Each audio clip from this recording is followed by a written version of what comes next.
Que a graça, a paz, a misericórdia e o amor do nosso Pai Celestial estejam sobre nós, em nome de Jesus, que assim seja sobre você e sobre a tua família.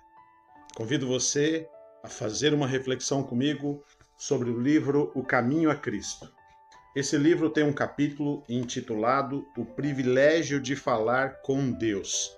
É um capítulo que fala exclusivamente sobre a prática da oração.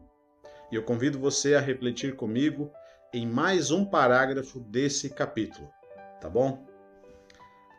Sofremos uma perda quando negligenciamos o privilégio de nos reunir para fortalecer e animar uns aos outros no serviço de Deus e praticar a oração. Ou seja, nós perdemos muito quando não nos reunimos com outros cristãos para orar uns pelos outros, para orarmos juntos e nos animarmos para realizarmos o serviço de Deus, a obra de Deus. E a obra de Deus é proclamar o Evangelho do nosso Senhor Jesus Cristo. E continua: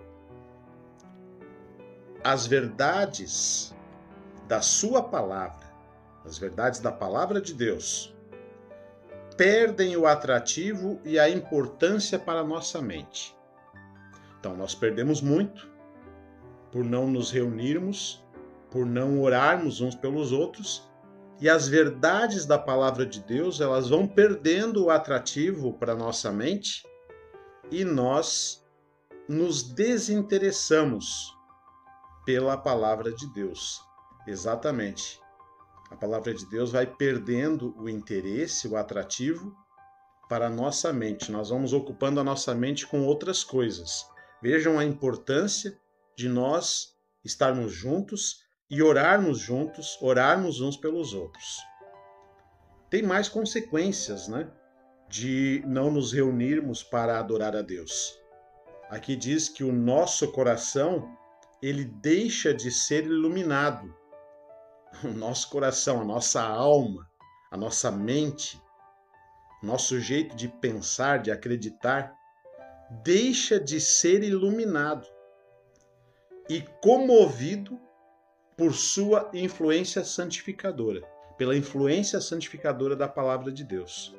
Quando nós negligenciamos o culto, quando nós negligenciamos a oração pública, a oração, as reuniões de oração, os cultos de adoração a Deus, a palavra de Deus vai deixando de ser interessante, nós não somos iluminados e nem comovidos pela sua influência santificadora, porque a palavra de Deus tem uma influência santificadora sobre nós. E a santificação é nos separarmos daquilo que nos afasta de Deus e nos aproximarmos mais da sua presença. E diz mais, que a nossa espiritualidade também declina.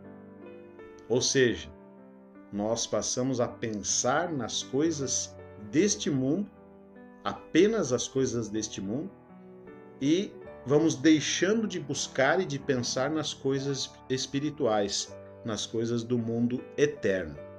Então a nossa espiritualidade declina quando nós negligenciamos essas reuniões de oração. Perdemos muito em nossas relações como cristãos por falta de compaixão uns pelos outros. Ou seja, nós vamos deixando de sentir compaixão pelos nossos irmãos e nós vamos perdendo muito na nossa vida cristã. Aquele que se fecha em si mesmo não está preenchendo a posição designada por Deus. Deus não quer que nós vivamos como monges eremitas, como pessoas isoladas de tudo e de todos, mesmo que tenhamos que, para isso, nos dedicarmos somente às coisas de Deus, somente às coisas espirituais e à oração, sem nos misturarmos com as pessoas. Nós já vimos aqui outros trechos desse parágrafo, desse livro, desse capítulo, O Privilégio de Falar com Deus, no livro O Caminho a Cristo, que Jesus ele se misturava com as multidões e Deus quer que nós tenhamos uma vida social, que nós cumpramos com os nossos deveres sociais, com as nossas tarefas diárias e não quer que nós nos fechemos em nós mesmos, deixando de preencher a posição que Deus quer ou que Deus designou para nós nesse mundo. Jesus disse: vós sois a luz do mundo, vocês têm que brilhar aí fora, você tem que brilhar, você tem que iluminar os outros. Não é para colocar essa luz, essa lâmpada debaixo da cama, disse Jesus, mas deixar à vista. E para isso nós temos que interagir socialmente com as pessoas.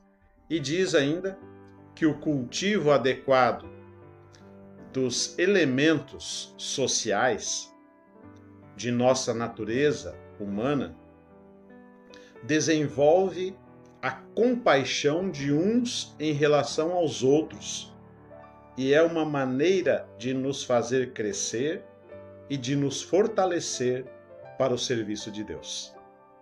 Então, nós temos que cultivar de maneira adequada as nossas relações sociais e, dessa maneira, nós estaremos crescendo e nos fortalecendo para o serviço de Deus e não deixando também de, nessa nossa vida social, praticarmos a oração, porque não existe, como diz Ellen G. White, aqui no livro O Caminho a Cristo, não existe local inadequado para uma oração, nem posição imprópria para elevar a Deus uma prece, seja uma prece silenciosa em pensamento ou em palavras.